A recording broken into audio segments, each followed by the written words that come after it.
So it's December 26th. How did you manage Christmas Day? Are you ready for some easy? Maybe it's not over for you yet. Maybe you still have some gatherings coming up this week, but you've almost made it, dear one.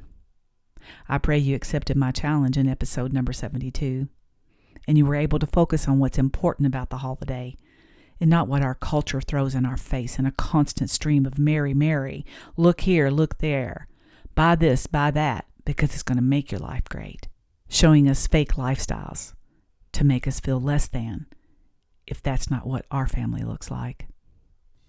Today's episode is going to focus on slowing down and making you number one for a change.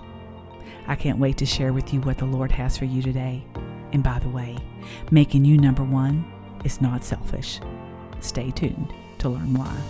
Are you lost in the chaos of grief, struggling to find your way in the darkness? Are you asking yourself, will I ever be able to enjoy life again? Are you wondering where God is right now? Welcome to the Grief Mentor Show. This podcast is a safe place for you. It will shine a light into the shadows, helping you discover that joy and pain can coexist, that you still have purpose, and there is a path to peace. Hello, friend. I'm Teresa Davis. I, too, was lost in the chaos of grief the day my son died. Just like you, I longed for peace in this unfamiliar world. I longed for the weight crushing my chest to be lifted so I could breathe. I clung tightly to the anchor, and it was there that I discovered the tools I needed to navigate life after loss. And I'm ready to help you do the same. If you're ready, I'm holding my hand out to you, friend. Let me show you the way, one step at a time. Friend, I invite you to join me on a one-on-one mentor call. This is a 1-hour time frame over Zoom, which is what I prefer, or phone if you don't have Zoom, where we will start your healing journey to find hope and peace and a little joy in your life again. Head on over to the griefmentor.com Work With Me page and schedule your call today. Let's work together to find out what is exhausting you and find a solution that'll bring some clarity and rest into your life. We're going to talk about you today. Are you exhausted? If you said no, I would be very surprised. The holidays are exhausting for everyone, especially when you're grieving. Maybe you don't even realize how exhausted you really are. Maybe it's been so long since you felt good, I mean really good, that you have just accepted this is your new you. Because one thing I know for sure is that time waits for no one. The clock and the calendar keep moving, even though it feels like it was just yesterday. How can it be tomorrow already? Can I get an amen? The mirror reflects what you see on the outside, but what reflects what is unseen on the inside? The gaping hole in our heart from the physical absence of our child. Grief has no favoritism. It disregards dreams, social status, expectations, and goals. Living in the tension of child loss is exhausting because not only does it bring the physical exhaustion from the lack of sleep and really good REM sleep, it brings the weight of the emotional exhaustion. And that's where we're going to spend our time today, teaching you how to manage emotional exhaustion. When I was where you are right now, I wanted desperately to feel good, but I never seemed to reach a place where I felt better. I read book after book looking for the answer. My counselor at the time pointed out my age and suggested that I see an integrative hormone specialist, which I did, by the way, and she put me on a path that I'm still on today. This helped with the physical exhaustion, but what about the emotional exhaustion? Is there a specialist for that? Here's what I've learned. The source of our emotional exhaustion is unique to each one of us. Yes, what we have in common is the physical absence of our child, but the way we manage our grief, our time, the mindset around meeting our own needs heavily affect the depth of our emotional exhaustion. So what do you do about it? Number 1, change your mindset around meeting your own needs.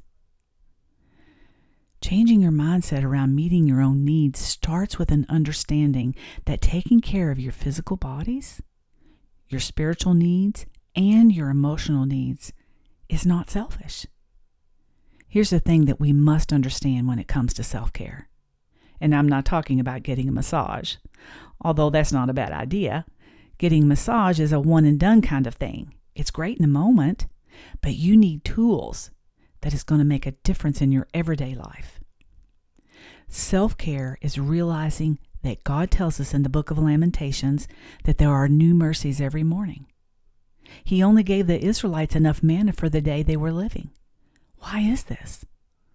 I believe it's because God created us as humans to be dependent upon Him. We have limited resources that expire every day. Did you hear that? I'm going to say it again. We have limited resources that expire every day. That's why we need sleep. That's why we need food. That's why we need love and hugs. Living in a space that doesn't allow our mind, body, and spirit to refresh will not only lead to physical and emotional exhaustion, but it will lead to disease and chronic inflammation that eventually will destroy you if you don't do something about it. This is serious, life-giving information for you. Your body was not created to push past what it can handle. The body keeps the score. That's a great book to read, by the way. Number 2, keep a written log of your daily activities, including your sleep and eating schedules. Expecting your body to perform day after day without giving it the nourishment, the hydration, and the rest it needs will not go well for you. But just as important is the way you spend your time, how you manage your yeses and your nos. Are you always trying to meet someone else's expectations instead of making your needs a priority? Which leads me to number 3. From the log of your daily activities, evaluate how those activities made you feel. Look at each thing that you did throughout the day, individually. Did it fill you up? Or did it exhaust you further? If you just wait and look at your whole day, you're just going to be so exhausted, you're not going to have a clue of what you did during the day and how it made you feel. That's why it's so important to just one time, just write down a daily log of your activities so that you can evaluate each one and determine how they made you feel individually. Now, the simple answer here is to do more of what fills you up and less of what exhausts you. This information is all adapted from the Boundaries Workbook that you will receive when you book a call with me. We'll work one-on-one to discover what is draining you and keeping you emotionally exhausted. Then in your own time, you can use the workbook to reinforce what you've learned from our time together. Friend, I know you want to feel good again. You've been spending so much time and energy trying to find that path to peace that's going to give your soul a rest.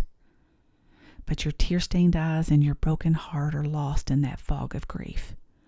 Let me help you stop spinning in circles trying to figure out what is wrong. Schedule a call with me today. It's easy. All you have to do is go to the griefmentor.com Work With Me page and schedule the call. I want to help you lift that heavy yoke of oppression and discover what is exhausting you and what to do about it. And that's all I have for you today, guys. So until next time, take care. Are you a Grief Mentor Insider?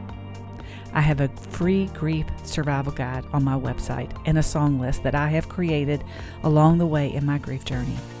I would love to share that with you. Visit thegriefmentor.com's website and join today. Did today's episode touch your heart? I pray that it did. Did you walk away a little lighter? If you did, would you share this episode with someone that you know needs to hear it? And could you take 30 seconds to leave me a review on Apple Podcast? I would so appreciate it if you did. From my heart to yours, see you next week.